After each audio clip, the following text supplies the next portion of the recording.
नमस्कार, आप देख रहे हैं इलेक्शन कैफे। मैं अश्विनी कुमार सिंह। आज के मेहमान Sumit sir, Mayank sir, Vichit sir और पुण्येंदु जी, आप सभी का स्वागत है। आज की चर्चा उत्तर प्रदेश से होगी क्योंकि उत्तर प्रदेश आज सबसे ज़्यादा विषयों में चर्चित है, क्योंकि एक तरफ कांग्रेस पार्टी को लेकर सस्पेंस है, उसी दूसरी तरफ बसपा एक पार्टी है जिसकी चर्चा इस चुनाव में बहुत कम हो रही है। आज हम बात करेंगे बसपा को लेकर कि बसपा का भविष्य क्या है, मायावती क्यों किसी के साथ गठबंधन में नहीं गई, और तीसरा क्यों उनका जो कैंडिडेट का नॉमिनेशन हो रहा है, जो सिलेक्ट कर रही है, उसमें क्यों ऐसा आरोप लग रहा है कि वो एक पार्टी या ये दूसरी पार्टी के खिलाफ और पक्ष में ऐसे उम्मीदवार उतारी ताकि किसी को फायदा हो, किसी को नुकसान हो। इन विषयों को, इन बातचीत को हम पूरी वीडियो में बात करेंगे, तो पूरा वीडियो अंत तक देखिएगा। आज शुरू करते हैं। सुमित सर, आप अभी गए थे कल मैनपुरी और आप इंटरव्यू करके आए। उसमें जैसा इंटरव्यू में भी दिख रहा था, मायावती भी बहुत चुप्पी साधी हुई थी, जो डिम्पल यादव ने, और पार्टी उनकी भी उस इतना आक्रामक नहीं जितना होना चाहिए, क्योंकि एक समय में वो मुख्य ऑपोजिशन पार्टी और सत्ता पक्ष की पार्टी थी दोनों। इस चुनाव में बसपा गायब सी दिख रही है, ना उसकी कहीं बात हो रही है, ना उसके नेताओं को कोई इंटरव्यू ले रहा है। सिर्फ आकाश आनंद को छोड़ दिया जाए तो कोई चर्चा नहीं है।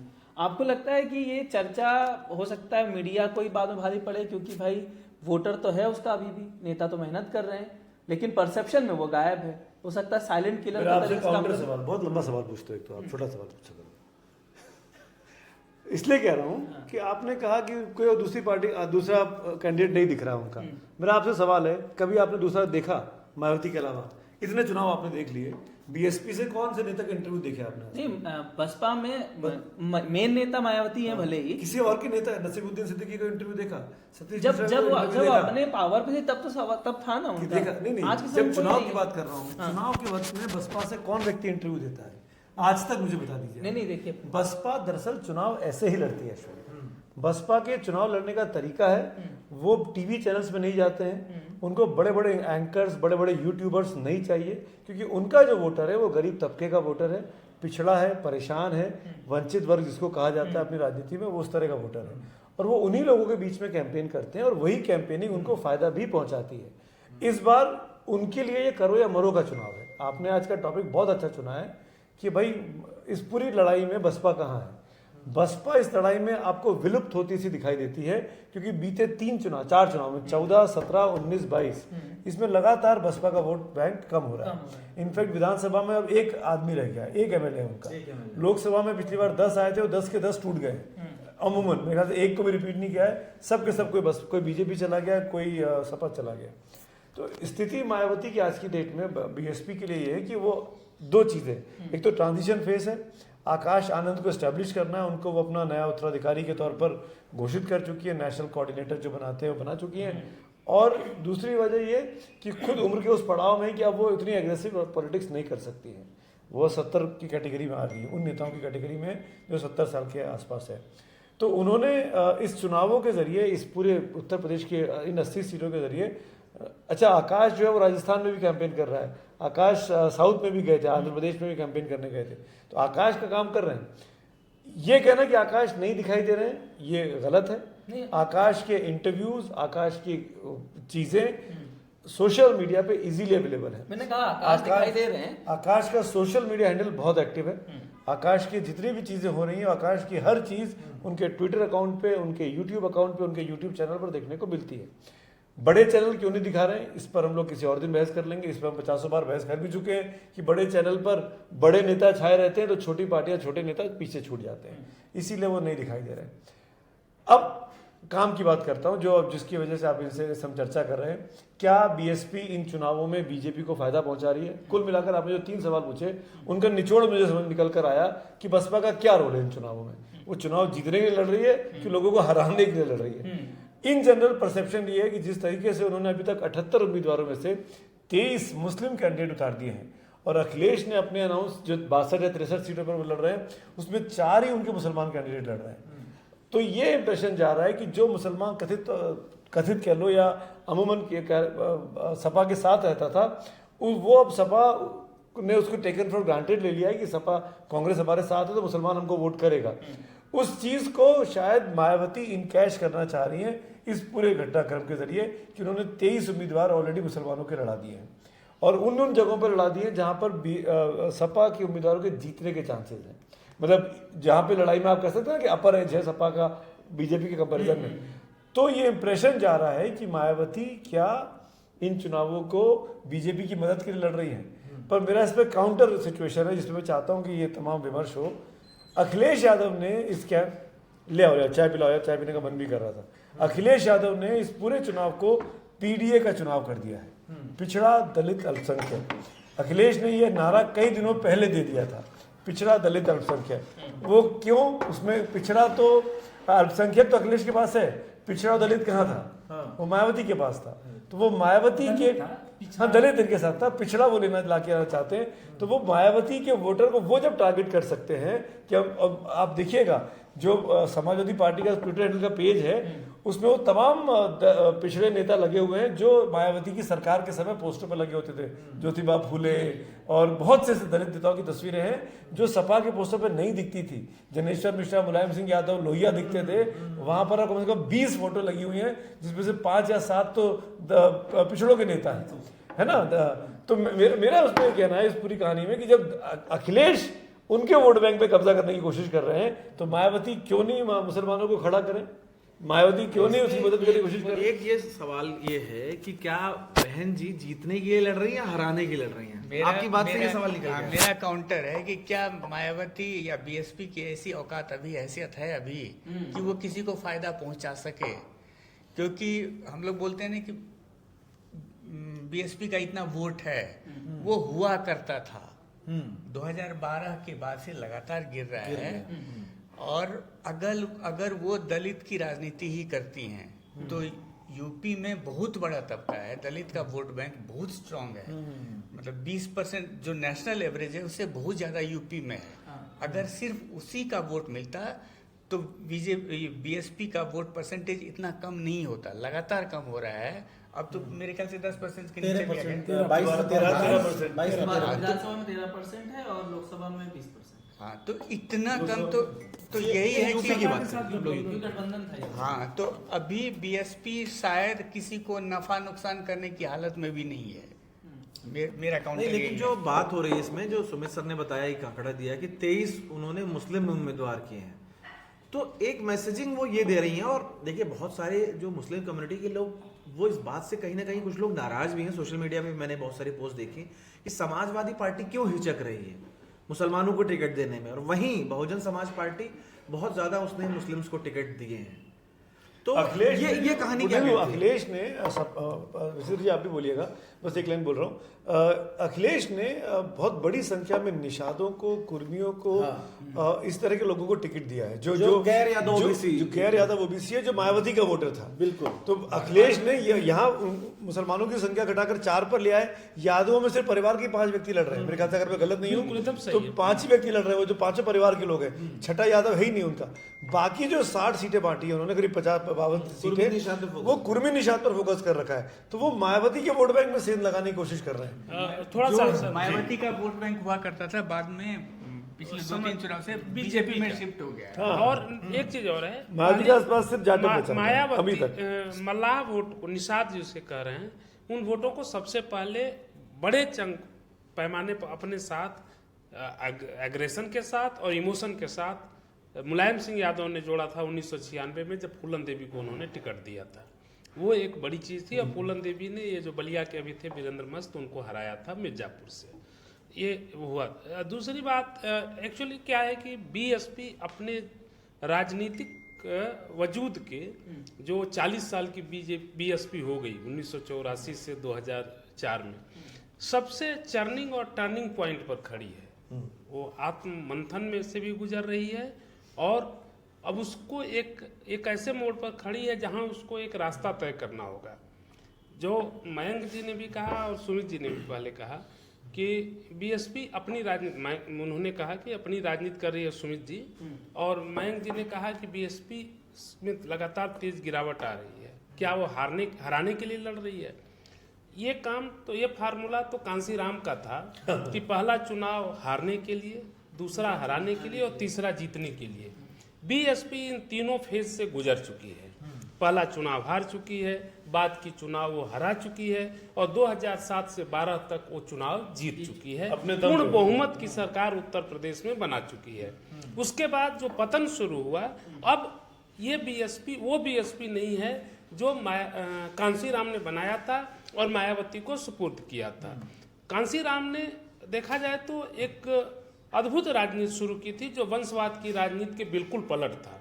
उन्होंने अपने परिवार के किसी सदस्य को नहीं बनाया था कि बीएसपी हमारे बाद वो संभाले, लेकिन मायावती ने इसको रेगुलर पार्टी बना दिया, जैसे हर पार्टियों में जिस तरह से होता है। तो इसका खामियाजा इनको भुगतना पड़ेगा। अपने परिवार के लोगों आगे बढ़ा के, आकाश को आगे बढ़ा के। बिल्कुल, हम ये मानते, लगता है कि परिवारवाद इतना हो गया है कि अब परिवार के लोग ही चला सकते हैं, लेकिन मुझे लगता है कि एक तबका ऐसा है जिसके मन में बेचैनी रहती है। इसीलिए चंद्रशेखर रावण के लिए भी, आजाद के लिए, माफ कीजिएगा वो रावण नहीं कहलाना चाहते, चंद्रशेखर आजाद के लिए भी दलितों में एक सिंपैथी है। जैसे बिहार में पप्पू यादव के लिए, विषयांतर आप लोगों को लग सकता है, पप्पू यादव के लिए भी यादवों में काफी सहानुभूति है। और बीमा भारती पप्पू यादव को आरजेडी ने टिकट नहीं दिया या समर्थन नहीं किया, उसको लेकर मैं आया हूं जहां से, वहां पर भी नाराजगी है। तो उसी तरह से दलितों में भी एक दूसरा हो गया है। एक लाभार्थी के नाम पर एक हिस्सा है जो बीजेपी के साथ है, धर्मार्थी है या नहीं ये तो नहीं मालूम, लेकिन लाभार्थी जरूर उसके साथ है, दलितों का वो खेमा। तो इसीलिए मायावती की जो राजनीति है उसमें वो एक साथ हो सकता है कई समीकरण साधना चाहती है। पहला कि बीएसपी के अस्तित्व को, जो 2019 के चुनाव में करीब 20% थी बस, तो अपने 20% दलित वोट के साथ और मुस्लिम वोट जो करीब वो भी लगभग 20% ही हैं, तो उन दोनों के साथ जोड़ करके जितने उम्मीदवार दिए हैं ताकि वो उससे थोड़ा आगे बढ़े, तो ताकि अपने भतीजे को इस्टेब्लिश कर सके। दूसरा ये कहा जाता है, मैं नहीं जानता कितना सही है कितना गलत है, कि वो डरती हैं इस बात से कि कहीं उनके खिलाफ कोई कार्रवाई न हो जाए, आय से ज़्यादा संपत्ति का मामला न निकल जाए, इसलिए वो उस बात को लेकर भी बीजेपी के साथ बैलेंस में चलती हैं।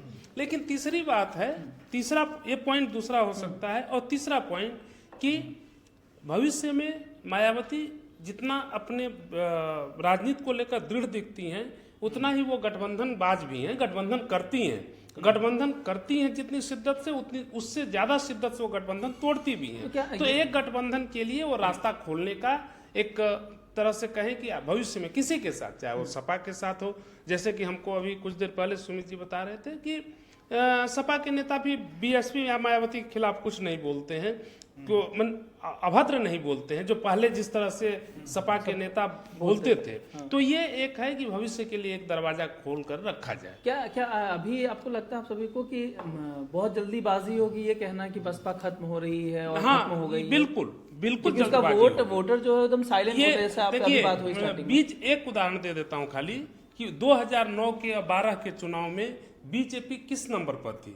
तीसरे नंबर पर थी ना। तो बीजेपी को तो उस हिसाब से तो आज कहीं नहीं होना चाहिए। पिछली विधानसभा, बिल्कुल लोकसभा में भी, लोकसभा में तो 2009 में 10 सीटें जीती थी, कांग्रेस उससे दुना से ज्यादा जीती थी। और आज बीजेपी का वोट 51% है उत्तर प्रदेश में। 2017 में 49%। जो आप कह रहे हैं ना बात आंकड़ों वाली, कि कोई भी पार्टी कभी भी आप किसी को खत्म होता कर सकते। हाँ, जैसे लालू यादव जब जेल गए तो लालू के लिए कहा गया, आरजेडी के लिए कि खत्म हो गया आरजेडी, लौटे सत्ता में, लौटे सरकार बने, दोनों बच्चे डिप्टी सीएम सीएम मंत्री बन गए। तो कोई भी पार्टी कभी भी, अब जैसे बीजेपी 2 पे चली गई थी ना 84 में, आज की तारीख में सबसे मजबूत और सबसे बड़ी पार्टी है और दुनिया भर में सबसे मजबूत पार्टी में गिनी जाती है, सबसे बड़ी पार्टी है विश्व की। और ऐसे में आज की तारीख में अगर कांग्रेस भी घटकर 200 से घटकर 50 पर या 52 पर या कितने पर आ गई है, हाँ, मतलब मेरा कहना है कि कोई भी खत्म नहीं होता राजनीति में, सबका वक्त होता है, वक्त का पहिया होता है। पर आप जब आप अपनी करियर के डाउन पे हैं तब आप अपने पत्ते कैसे चलते हैं, ये बहुत इंपॉर्टेंट है। मेरे हिसाब से जो ओवरऑल पॉलिटिक्स है इंडिया का, बाइपोलर हो रहा है कंटेस्ट हर स्टेट में। इसीलिए अभी जैसे बाइपोलर से मतलब है कि बीजेपी का चैलेंजर कौन, हर स्टेट में यही सवाल है। और अभी के हिसाब से उत्तर प्रदेश में बीजेपी का चैलेंजर सिर्फ और सिर्फ समाजवादी पार्टी दिख रहा है। इसीलिए हाशिए पे है, और अनलेस की बड़ा रेवोल्यूशन हो जाए, हमको याद रखना पड़ेगा कि बीएसपी जो है एज रेवोल्यूशन शुरू हुआ था, एज पॉलिटिकल पार्टी नहीं था। अब ये रेवोल्यूशन कब का मर गया, उसका एकदम से खत्म हो गया। वो हम लोग बोलते हैं ना कि दलितों की, पिछड़ों की, वंचितों, शोषितों की आवाज़ बन के आई थी बीएसपी, वो सब कुछ नहीं बचा है उसमें अब। और चूंकि बाइपोलर मूव कर रहा है पूरे देश का पॉलिटिक्स, इसीलिए हमको नहीं लगता है कि बीएसपी का अभी कुछ सालों तक, हो सकता है खत्म ही हो जाए, या कुछ सालों तक कोई फ्यूचर है बीएसपी का, हमको नहीं दिख रहा है अभी। मुझे मैं थोड़ा सा आपसे डिफर कर रहा हूँ जी, और सिर्फ एक लाइन बोल रहा हूँ, और वो ये कि आपको हो सकता है कि लग रहा हो कि यूपी में चीजें बाइपोलर हो रही हैं। उसकी बहुत बड़ी वजह है कि मायावती की राजनीति वैसी होगी जैसे कि और पार्टियों की राजनीति थी। वैभव, पैसा, विलासिता, बड़े घरों में रहना, जबकि आप दलित की बेटी अपने आप को कहती रही। आपके ज़माने में करप्शन के जो चार्जेस लगे, जिस तरह के, मतलब बड़ा फेमस एक चुटकुला होता था ना कि उनका पर्स हमेशा खुला क्यों रहता है, जो स्टैचू में पर्स है, क्योंकि वो उसमें जो आया पैसे दान के चला जाए, इस तरह के मजाक उड़ाए गए उनके स्टैचूज जो लगाए उन्होंने। मेरा ये कहना है कि आज की डेट में अब जो नई बीएसपी है, बीएसपी 2.0, ये उसी फॉर्मूले को जिंदा कर रही है जो काशीराम ने किया था। हारना, हराना और जीतने वाला जो फॉर्मूला है कि पहला हारना, फिर हराना, तीसरा जीतना। आकाश आनंद या तो वही फॉर्मूला लेकर आए, उनके पास कोई नई विचारधारा नहीं है। उन्होंने अपना जीवन, अपना कार्यक्रम जो रखा हुआ है, वो उस तरह की छवि बनाने की कोशिश कर रहे हैं। ये मेरा रीडिंग है, कोई जानकारी नहीं है। वो वैसी छवि बनाने की कोशिश कर रहे हैं कि वो बिल्कुल दलित के परिवार के बच्चे हैं, लेकिन पढ़े लिखे बच्चे हैं, पढ़ लिख के आए हैं, और उनको वैभव विलासिता से मतलब नहीं है।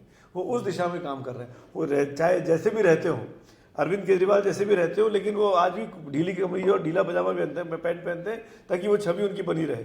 जैसे ममता के लिए कह लीजिए, कॉटन की साड़ी पहनती है, चाहे कुछ हो जाए, हवाई चप्पल पहनती है। तो आकाश आनंद भी अपनी छवि को बनाने की कोशिश कर रहे हैं, ताकि जो यूथ है दलितों का, उसके बीच में ये मैसेज जाए कि ये हमारे बीच का बच्चा है, ये उधर नहीं गया है। ये चलेगा नहीं चलेगा हमको नहीं पता है, रिवाइव करेगा नहीं करेगा, ये बिल्कुल करो या मरो का चुनाव है बीएसपी के लिए। वो सब सही है, लेकिन एक ही टाइप का रेवोल्यूशन फिर रिपीट नहीं होता है। ये रेवोल्यूशन शुरू हुआ था, नया आइडिया चाहिए, नया आइडिया चाहिए। अब अन्ना आंदोलन जैसा अभी अगर शुरू करना चाहेंगे तो हमको नहीं लगता कि पॉसिबल है वो। देखिए, ये अगर हम जो बसपा की हिस्ट्री देखें तो काशीराम बसपा बनने से पहले बामसेफ आंदोलन उनका हुआ करता था, और एक एक्टिविस्ट की तरह से थे, और उनके बड़े फॉलोअर्स थे। फिर बसपा बनी, मायावती उनके साथ जो बिल्कुल राइट हैंड की तरह थी, और धीरे धीरे वो आगे बढ़ते गए। अब वो दो तरह की चीज़ें थी, एक तो वो कैडर तैयार करते थे, और सिर्फ एक पार्टी के तौर पर नहीं चुनाव लड़ना, हमें वोट दो, विचारधारा के तौर पर भी अपने लोगों में मैसेज देना कि भाई आपका जो शोषण हो रहा है वो क्यों हो रहा है। तो एक वैचारिक जो एक उनकी क्रांति कहेंगे वो दलित कम्युनिटी के बीच में, कि उनको एक वॉइस देने वाली जो बात थी। सबसे पहले वो ट्रेड यूनियंस में गए, जो दलित जो एम्प्लॉइज थे, ऑफिसर्स थे, उनके बीच में उन्होंने काम किया। फिर धीरे धीरे एक समाज में, एक दलित समाज में चेतना लाने का काम किया, और मैं उसको एक बहुत ही पॉजिटिव दृष्टि से देखता हूँ, क्योंकि मैं उत्तर प्रदेश से आता हूँ। हम जानते हैं कि किस तरह से एक फ्यूडल समाज रहा है हमारा, और वो कम्युनिटी एक वॉइसलेस कम्युनिटी थी। एक तरह से देखेंगे सामाजिक तौर पर वो एक मतलब निचले हिस्से में आने वाली कम्युनिटी थी, लेकिन जिस तरह से एक पॉलिटिकल वैचारिक तौर पे उनको अपनी बात रखना, फिर उन्होंने सत्ता का यूज किस तरह से किया कि सत्ता गठबंधन किया। कई बार वो आपको लगेगा कि अपनी विचारधारा के विपरीत जाके गठबंधन किया, लेकिन वो उनकी रणनीति का हिस्सा था, और उसमें वो सफल रहे। उनका कहना था कि बिना सत्ता के हम काम नहीं कर पाएंगे। और बहन जी के आने के बाद आप देखेंगे कि जो यूपी, खासकर मैं यूपी की अगर बात करूं, मैं खुद चूंकि यूपी का रहने वाला हूं, तो उस कम्युनिटी में एक बदलाव आया। वो कम्युनिटी जो थोड़ा एक जमाने में सामाजिक रूप से आपको पिछड़ी हुई दिखती थी, अब उन्होंने बोलना शुरू किया, और वो जो एक अपर कास्ट डोमिनेंस था वो धीरे धीरे उसमें कमी आना शुरू हुई। और बहन जी का एक खास जो उनका एक वो था, वो लॉ एंड ऑर्डर को लेकर के था, और ये बात सभी लोग मानते थे। एक जो परसेप्शन है बहन जी का कि उनके जब उनका शासन होता है तो लॉ एंड ऑर्डर कंट्रोल में रहता है, गुंडे माफिया ये एक हद में रहते हैं बिना किसी भेदभाव के। हाँ, मेन बात है भेदभाव। जो अभी जो योगी जी का बुलडोजर, इसकी इतनी चर्चा होती है ना, बहन जी के टाइम में वो एक अलग लेवल का मामला था, और उसमें आप ये आरोप नहीं लगाते थे कि कोई कम्युनिटी को या उसको टारगेट करने की बात थी, वो कोई भी हो। बहुत सारे उदाहरण आए, राजा भैया, अतीक अहमद, इन सब के ऊपर उन्होंने बहुत सारे एक्शंस लिए थे। हालांकि राजा भैया को उसका फायदा हुआ, वो एक कुंडा के नेता थे, प्रतापगढ़ के नेता थे, उन्होंने उनको एक बड़ा नेता बना दिया, और राजपूतों में उनकी एक सिंपैथी मिली। लेकिन कालांतर में हम देखते हैं कि बहुत सारे लोग जो उनकी पार्टी में नेता थे, उनकी महत्वाकांक्षाएं बढ़ी, कुछ लोगों ने अपनी अलग पार्टी बना ली, या बहन जी ने शायद उनका बढ़ता कद उनको एक्सेप्ट नहीं किया और वो दूसरी पार्टी में चले गए। नसीमुद्दीन सिद्दीकी से लेकर के स्वामी प्रसाद मौर्य से लेकर बहुत सारे उदाहरण हैं। क्योंकि काशीराम का जो उनका जो कास्ट कॉम्बिनेशन था वो सिर्फ दलित कम्युनिटी को लेकर सीमित नहीं था, उसमें दलित कम्युनिटी प्लस अति पिछड़ा, कुर्मी, निषाद, जो जैसे हम लोग बात किए, कुशवाहा, ये सब कम्युनिटीज के बहुत सारे फेसेस थे। लेकिन आज आप देखेंगे कि वो फेसेस नहीं है, वो दूसरी पार्टियों में चले गए। अब वो उनके वोट बैंक में भी वो दिखता है, जिस पर नजर है अखिलेश यादव की। हमने देखा कि 2019 के बाद, 2017 के बाद जो बहन जी के कोर वोट में डेंट हुआ है, जाटव, जो उनका कोर 12%, यूपी में 21% दलित आबादी है जिसमें 12% जाटव कम्युनिटी से आते हैं। CSDS का आंकड़ा कहता है कि 17 में 87% जाटव वोटर्स ने बहन जी को, बसपा को वोट किया। लेकिन वो घट के वो 65%, 22% गिरा, वो घट के 65% आ गया। और वो कहाँ शिफ्ट हुआ? वो सिर्फ बीजेपी में शिफ्ट नहीं हुआ है, वो समाजवादी पार्टी में भी शिफ्ट हुआ। ऐसे ही अति पिछड़ा वोट में भी एक अच्छी ठीक ठाक गिरावट देखने को मिली, वो बीजेपी में भी गया है लेकिन वो समाजवादी पार्टी में गया। तो दोनों ही पार्टियों की नजर है। अब मुझे लगता है कि एक परसेप्शन है लोगों के बीच में कि बहन जी डर गई हैं कि आय से अधिक संपत्ति के मामले में कहीं उनके खिलाफ कोई एक्शन ना हो। तो इसमें दो तरह के रिएक्शन भी आ सकते हैं। क्या पता उनकी कम्युनिटी में इस बात को लेकर एक सिंपैथी फैक्टर भी जाग सके कि भाई हमारी नेता को इतना दबाया जा सके तो हम वोट की ताकत से उनको हम फिर खड़ा कर दें। एक इसका भी एक सवाल है, मैं आप लोगों के इस पे राय चाहूंगा। लेकिन दूसरा ये भी हो सकता है कि वो चली जाएंगी तो नेता कौन, पार्टी जैसे चलेगी। हो सकता है वो दबाव में भी हो। लेकिन एक चीज ये है कि देखिए, वो कम्युनिटी जो अप्रेस्ड रही है, जो शोषित रही है, उसको एक ऐसा नेता चाहिए जो फाइटर सा दिखे।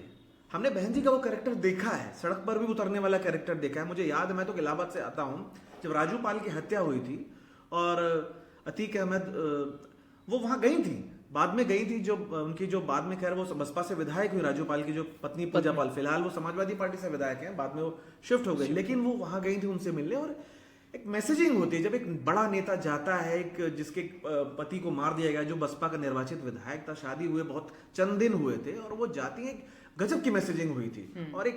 और सोचिए जो अतीक अहमद कई बार के विधायक होते थे उस इलाके, जिस इलाहाबाद शहर पश्चिमी की सीट जहां से कहते थे कि वो निर्दलीय कई बार के विधायक थे, वो सीट फिर वो दोबारा जीत नहीं पाए। आज ठीक है, वो बसपा 2 बार जीती वहां से, बाद में अब बीजेपी जीत रही है। लेकिन एक मैसेज, अब आप वो बहन जी सड़क पे उतरते नहीं दिखती, अब वो गायब हो गई, कैरेक्टर नहीं दिखता। वो छवि आज आप जो चंद्रशेखर आजाद की जो कह रहे थे, चंद्रशेखर आजाद ने वो छवि कहीं ना कहीं अपने उनके अंदर दिखाई है। वो इश्यूज को लेकर के जाते हैं, जबकि जो आरोप कांग्रेस लगा रही है कि बीजेपी संविधान बदल देगी, आरक्षण मिट जाएगा, ये तो सबसे मुफीद मौका बसपा के लिए होना चाहिए ना। बहन जी को जाना चाहिए लोगों के बीच में इसको लेकर। इसमें एक चीज जो आपने कहा कि जो मयंक जी ने पहले कहा कि एक ही तरह का पैटर्न बार बार नहीं चलता, तो बसपा भी अपना पैटर्न बदलती रही। पहले वो दलितों के लिए बाम से मूलतः वो डिप्रेस्ड क्लास का कंसेप्ट अंबेडकर के समय में आया था। वो वंचित, वो दलितों के लिए ही एक तरह से था, उसमें पिछड़े बाद में जुड़े। लेकिन आपको याद होगा पहली बार सत्ता में वो आए 1993 आई समाजवादी पार्टी के साथ 1993 में, तो उस समय कैबिनेट में कोई भी सवर्ण मंत्री नहीं था। ये बसपा की तरफ से, कांसीराम की तरफ से मुलायम सिंह के सामने ये शर्त थी कि कोई सवर्ण मंत्री नहीं होगा। कांसीराम को आपत्ति थी, मुलायम सिंह को आपत्ति नहीं थी। मुलायम सिंह की चलती तो सवर्ण भी विधायकों को मंत्री बनाते, ऐसा नहीं था। लेकिन उस समय वो दबाव था। लेकिन वही मायावती, उस मायावती ने अपने साथ, जब कांसीराम का अवसान हुआ और इनका राजनीतिक उत्थान शुरू हुआ, तो इन्होंने जो प्रयोग किया वो एक तरह से वही उत्तर प्रदेश में वही प्रयोग किया जो पूरे देश में इंदिरा गांधी ने एक समय में की थी, कि ब्राह्मण प्लस दलित प्लस मुस्लिम। उन्होंने यूपी में वही चीज किया। उन्होंने नारा दिया था ना, विकास के लिए सबका साथ जरूरी है, ऐसा कुछ बोला जाता है। उन्होंने कहा था, वो धार्मिक नारा भी था एक। लेकिन पहले उन्होंने ये किया, बस ये कि वहां पर इंदिरा गांधी के समय ब्राह्मण शीर्ष पर थी, यहाँ पर दलित शीर्ष पर हो गई। दोनों महिलाओं की राजनीति राष्ट्रीय स्तर पर और उत्तर प्रदेश के स्तर पर वो प्रयोग जो है उनके लिए वो एक बार ही चला, उसके बाद वो रिवर्स गियर में भी गया। ये बात मैं बहन मायावती, मतलब उनके शासनकाल में ये बात सही है कि बहुत सारे क्रीम पलाईदार जो पोस्ट थे, ब्राह्मण बैठे हुए थे, उनको खूब फायदा मिला।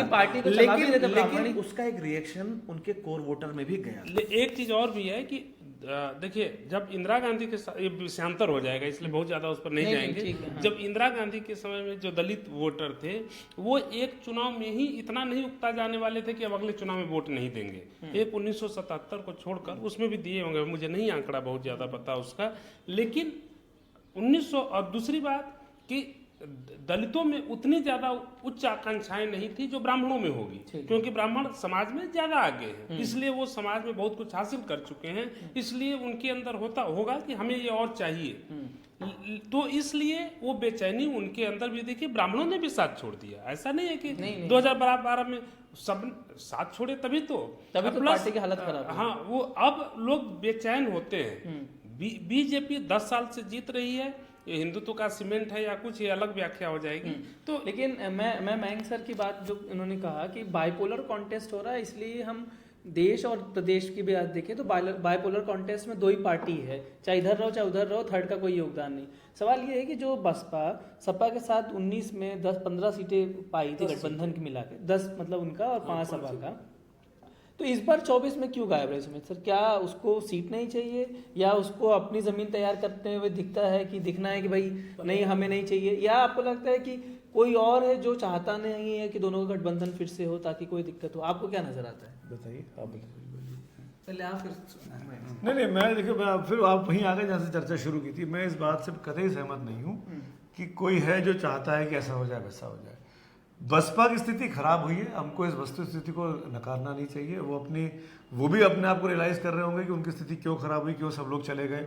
वो भी अपने आप को बदलने की कोशिश कर रहे हैं। नए दौर है, नए दौर की राजनीति है, सोशल मीडिया का इतना प्रेशर आ गया है, दलित राइट्स की इतनी बात हो रही है। हमने इतनी देर चर्चा कर ली, अभी तक महत्वपूर्ण टॉपिक पे हम लोग नहीं आए, और वो ये कि इस तीसरे चरण के मतदान में क्यों आरक्षण का मामला उठा हुआ है।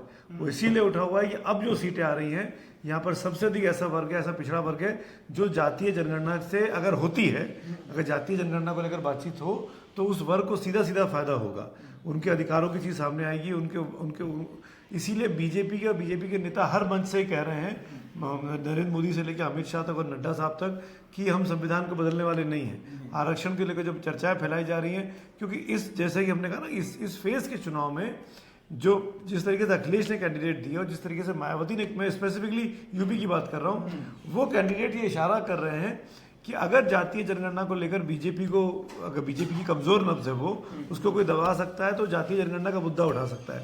इसीलिए हर जगह पर कोशिश हो रही है, राहुल गांधी के द्वारा, अखिलेश यादव के द्वारा, इस चीज़ को बार बार कहा जाए, और बीजेपी बार बार इसको साबित करने की कोशिश कर रही है कि संविधान दरअसल अगर बदलेगा तो ये लोग बदलेंगे जो वेल्थ टैक्स लेके आए, जिन्होंने जैसे आज प्राइम मिनिस्टर ने एक और हमला कर दिया, और वह विषयांतर हो जाएगा कि पाकिस्तान वाला मामला उठा दिया कि भाई पाकिस्तान में खुशियां मनाई जा रही है, दुखी मनाया जा रहा है कि कांग्रेस खत्म हो रही है, something like that. Fawad Hussain ने कुछ ट्वीट कर दिया था, शहजादा के जीत की दुआएं कर रहे हैं। मतलब ये कह रहा हूँ कि पाकिस्तान भी आ गया, तो बीजेपी के लिए बहुत क्रिटिकल फेज है कि अगर ये चीजें यहाँ चल गई इस फेज में, इस 3rd 4th फेज में, जहाँ पे यादवों का गढ़ है, जहाँ पर अखिलेश को कमजोर करने के लिए कथित तौर पर, अकॉर्डिंग जैसे अश्विनी बोल रहे थे, हराने के लिए चुनाव लड़ा गया है, कथित तौर पर बीएसपी के कैंडिडेट खड़े किए गए हैं। अगर ये सब चीजें सफल नहीं हुई तो बीजेपी के लिए बहुत बड़ी दिक्कत हो जाएगी।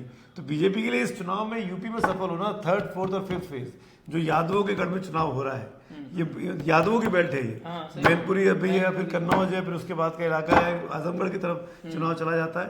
तो इस बेल्ट में अगर ये आरक्षण का मुद्दा जो राहुल गांधी ने उठाया है, जो अखिलेश ने उठाया है, अगर ये चल गया तो बीएसपी ने जो भी मदद करने की ठानी है वो उल्टा पड़ जाएगा। हाँ, जो बात है ना, आरक्षण वाला जो मुद्दा सबसे ज्यादा जिस कम्युनिटी में उसको लेकर के बहस है और रिएक्शन है, वो है दलित कम्युनिटी, और जो कोर वोट है बीएसपी का। अब सवाल है, वो मुद्दा कांग्रेस उठा रही है, जोर से सपोर्ट किया है, जातीय जनगणना का किया था, लेकिन जिस तरह से मुखर होकर के कांग्रेस बार बार संविधान वो लेके जाके, कांग्रेस या लालू यादव या आरजेडी जिस तरह से संविधान को सभा में ले जाके कि ये संविधान बदल देंगे, आरक्षण खत्म कर देंगे, ये मुद्दे ने असर कुछ ना कुछ किया है। इसीलिए आप देखेंगे कि प्रधानमंत्री भी बहुत आक्रामक हुए हैं। अब वो सिर्फ विकास कार्य गिनाने तक का मामला नहीं है, अब वो मामला उससे बहुत आगे चला गया है। वो मंगलसूत्र से लेकर के लव जिहाद से लेकर के वोट जिहाद तक बहुत आगे तक वोट पहुंच जिहाद गया। कांग्रेस ने बोला है, प्रधानमंत्री नहीं, ने नहीं, बोला मैं- है। मैं कह रहा वोट हूं- जिहाद कांग्रेस वोट के जिहाद कांग्रेस सलमान ठीक है, खुर्शीद सलमान की खुर्शीद की भतीजी ने जो सपा बोला। के लिए प्रचार कर रही थी, उन्होंने कहा है, बिल्कुल कहा है। उन्होंने कहा है वोट जिहाद, और वोट जिहाद वाकई में एक बेहद आपत्तिजनक भाषा थी चुनाव में, बिल्कुल। वो नहीं होनी इसलिए चाहिए। FIR भी हुई है उनकी। अच्छा, हो गई है। FIR उसी दिन हो गई थी। मतलब वो कह रही है पूरी की पूरी मुसलमान कम्युनिटी आके हमको वोट करे या वोट ही ना करे, ये क्या तरीका वोट मांगने का? नहीं, वो भी बोलने में उतनी आपत्ति नहीं थी जितना ये कि आप जिहाद की तरह Exactly, ये बोलना जिहाद नहीं का चाहिए मतलब था। क्या है? धर्म युद्ध। हाँ, तो ये मयंक सर, जो मूल सवाल था कि गठबंधन से दूरी क्यों, क्या आपको कुछ कारण नजर आता है? क्योंकि आपके तो फायदेमंद था गठबंधन, उसमें देखिए, इसमें नहीं था ना, क्यों नहीं था सर? कम कर, अभी आप 70-80 सीटों पे लड़ रहे हैं, फिर आपको 3 लोगों को मिलकर लड़ना पड़ता चुनाव। तब तो जयंत भी इधर ही थे, फिर 4 पार्टियों का अलायंस होता है यूपी में, फिर आपकी इस समय कितनी सीटें आती? तो सीट 30 ही आती, लेकिन जीतने के चांसेस बढ़ जाते हैं। ये आपको लग रहा है ना, उनको नहीं लग रहा होगा। वो साथ में मिलकर लड़े थे, उनको लगा कि हम साथ मिलकर लड़ते हैं, हमारे वोटर को कभी छूट के अखिलेश ले जाते हैं, कभी छूट के कांग्रेस पार्टी ले जा रही है, तो अपनी पार्टी को पहले स्टैब्लिश किया जाए। भाई आप अपने स्टेक्स बढ़ाते हैं ना, मैं जब अपने स्टेक्स बढ़ाऊंगा तो 27 का विधानसभा चुनाव आएगा, तब तो मैं मुख्यमंत्री पद की रेस में आ पाऊंगी, वरना कैसे आऊंगी मैं, अगर मेरे पास मेरा कोर वोटर ही नहीं बचा, जिस तरीके से कैंडिडेट खड़े करती है। ठीक है, हाँ, उसमें थोड़ा सा मतलब बीएसपी के जर्नी को आप देखेंगे तो आपको बहुत सारा आंसर मिल जाएगा। एज रिवॉल्यूशन शुरू हुआ, बाद में इसका एक ही फोकस हो गया, सत्ता में रहना है किसी भी हालत में, और कोई पार्टी यूपी का नहीं है जिसका बीएसपी के साथ गठबंधन नहीं हुआ हो। कांग्रेस, एसपी, बीजेपी सबके साथ हुआ। अब आपने कहा क्या कि इनका दावा है कि हमने उन वर्ग को आवाज दी जिनके पास आवाज नहीं था अपना, और यही claim, exactly same claim Lalu का भी था। हाँ सही बात है, हाँ। बिहार में अभी भी। और उसके बाद आप देखिएगा कि उसके कुछ ही दिन के बाद लालू भी इरेलीवेंट होते गए तेजस्वी के आने से पहले। इन्होंने कहा कि बीएसपी 2.0, तेजस्वी मेरे हिसाब से आरजेडी का 2.0 है, डेवलप्ड वर्जन है। हाँ, वो जो है अब वो लालू के लिंगो से एकदम अलग, तेजस्वी का लिंगो एकदम से अलग है। वो रिडिफाइन करने की कोशिश कर रहा है, अपने अम्ब्रेला को बढ़ाने की कोशिश कर रहा है। माई के साथ बाप भी जोड़ रहा है। हाँ, बीएसपी के तरफ से ऐसा कभी नहीं हुआ, अपने आप को रिडिफाइन करने की कोशिश नहीं हुई। मायावती का एक बार 2007 को अगर छोड़ दिया जाए तो उसके बाद से कभी इसने अम्ब्रेला पार्टी अपने आप को रिडिफाइन करने की कोशिश नहीं की, और इसी के चलते वो अब एकदम से हाशिए पे जा रही है। और मेरे हिसाब से मतलब कोमा हो सकता है, कुछ दिन के बाद फुल स्टॉप भी हो जाएगा। अभी के हिसाब से लग रहा है, अगर बहुत बड़ा बदलाव नहीं होता है बीएसपी के अंदर से। अगर गठबंधन होता तो फायदा होता। गठबंधन बस वही है ना, आप रेवोल्यूशन की तरफ शुरू हुए थे ना, गठबंधन करके 2-4 एमपी बना लेंगे आप अपने कोर एजेंडा पे, जो आप जिस प्रॉमिस से शुरू हुए थे, क्या उसको फुलफिल कर पा रहे हैं? अब बीएसपी के साथ जाए, कांग्रेस के साथ जाए, समाजवादी पार्टी के साथ जाए, अपने कोर एजेंडा को फुलफिल कर पा रहे हैं क्या?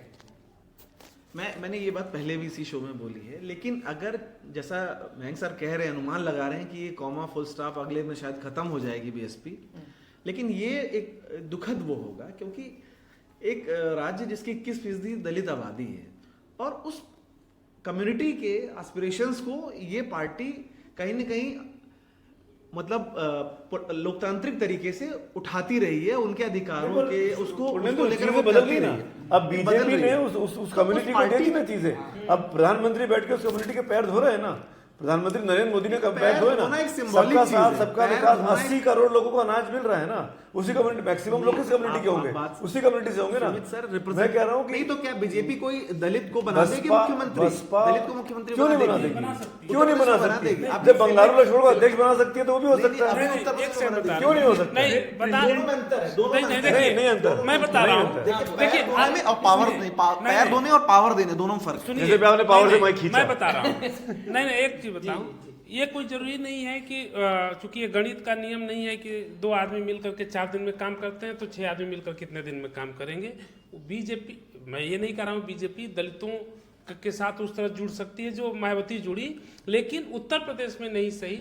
उसने आदिवासी को मुख्यमंत्री बनाया ना यहाँ पे, छत्तीसगढ़ में राष्ट्रपति बनाया राष्ट्रपति बनाया। भाई। दलित मोदी क्या है? ओबीसी है। ओबीसी। मोदी कौन से ब्राह्मण है? मोदी कौन से ठाकुर है? और यादव ओबीसी है कि नहीं है? यादव को मध्य प्रदेश में नहीं, मतलब हम कह रहे हैं यादव को मध्य प्रदेश में बनाया, तो हो सकता है, कोई जरूरी नहीं कि योगी को युगों तक तो मुख्यमंत्री नहीं रहेंगे, तो सारी चीजें एक मुख्यमंत्री। मैं कह रहा हूँ कि जो एस्पिरेशन जिस आप बात कर रहे हैं बीएसपी के, जो जिसके लिए खड़ी हुई मायावती या काशीराम, उन चीजों को आगे बढ़ गया है दुनिया आगे बढ़ गई। दूसरी पार्टियों ने उन चीजों को समझ लिया और उनसे पहले उनको पहुंचा दिया कि मुझे घर की जरूरत है, आप मुझे घर नहीं दे पा रहे थे, इन्होंने मुझे घर दे दिया कि आप इस घर में रहिए, तो मैं क्यों आपके पास आऊंगा? फिर मैं इनके पास जाऊंगा। ये बहुत सही बात कर रहे हैं। इस तरह की चीजें होती है। मैं एक छोटा कैसे होती है कि जैसे दलित, मेरे गांव में जब मुखिया का चुनाव हो रहा था, तो एक दलित समुदाय का ही, जो इसकी बहुतायत है,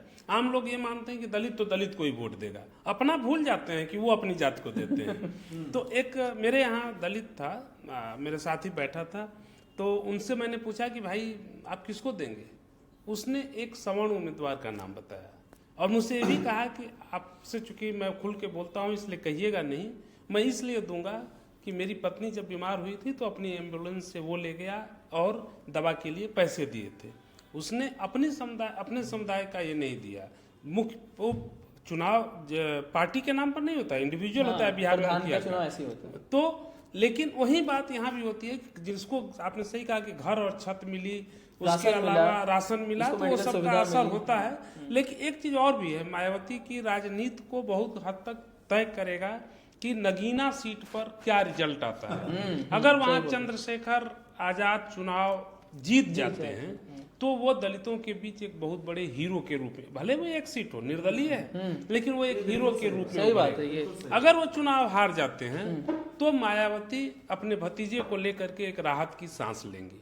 ये दलित के अंदर जो टसल है, और कह भी रहे सर की सीट पे थोड़ा सा मुकाबला बहुत टाइट है, क्योंकि सबसे मेहनत हो रही है, चंद्रशेखर ने किया है, क्योंकि मुस्लिम और दलित वोट एक साथ की बात से। लेकिन देखिए, एक होता है कि सेरेमोनियल पोस्ट देना और एक होता है पावर देना।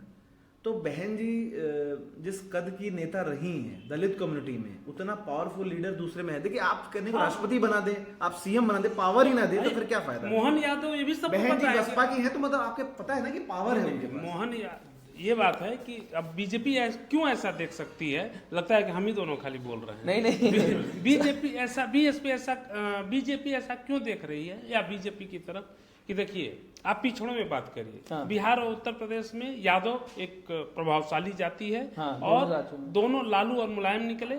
लालू और मुलायम के बाद उनके बाल बच्चे राजनीति में उनकी विरासत को बढ़ा रहे हैं। एक मुख्यमंत्री बन चुके हैं, एक उप मुख्यमंत्री है, मुख्यमंत्री बनने की रेस में। ठीक है। मायावती दलितों में, और बीजेपी ने क्या किया कि एक गुमनाम से यादव को मुख्यमंत्री बना दिया। इससे कम से कम सामान्य यादवों के बीच उसने एक ये एस्पिरेशन पैदा कर दी कि भाई आप भी किसी दिन हमारे दल में रहोगे तो मुख्यमंत्री भी बन सकते हो। बनेगा कि कोई, या ये जरूरी नहीं है कि मोहन यादव का बेटा भी मध्य प्रदेश का अगला मोहन यादव होगा, ये तो वहां नहीं होगा अभी जो दिख रहा है। दूसरी चीज कि उसी तरह से बसपा में, अब मैंने कहा है कि ये कांसीराम की बसपा नहीं है, ये मायावती की बसपा है, और मायावती के बाद उनके भतीजे आ गए हैं जी। तो अब यहाँ पर अगर मुख्यमंत्री बनने की नौबत आई, तो स्थिति आ गई, तो आकाश आनंद होंगे, कोई सामान्य दलित नहीं होगा वो। और बीजेपी ये कह सकती है या कहेगी, वो उससे ज्यादा भुनाने वाली पार्टी कौन है? हर चीज को जितना करो नहीं, उससे ज्यादा माहौल बना देने में उससे ज्यादा कौन जानता है? तो बीजेपी ये कर सकती है कि देखो, ये लोग यादव करते थे, एक परिवार का यादव लाते थे, हमने ला दिया, इसी तरह से हम तो दलित भी ला सकते हैं। तो ये एक नया मोमेंटम पॉलिटिकल पैदा हो सकता है। ठीक है, तो हम उम्मीद करते हैं कि जो भी बसपा को लेकर आपके मन में सवाल होंगे, हम उम्मीद करते हैं कि ये सब सवालों का जवाब इस चर्चा के जरिए आपको मिल चुका होगा। तो कल मिलते हैं किसी और विषय के साथ, तब तक के लिए बहुत बहुत धन्यवाद।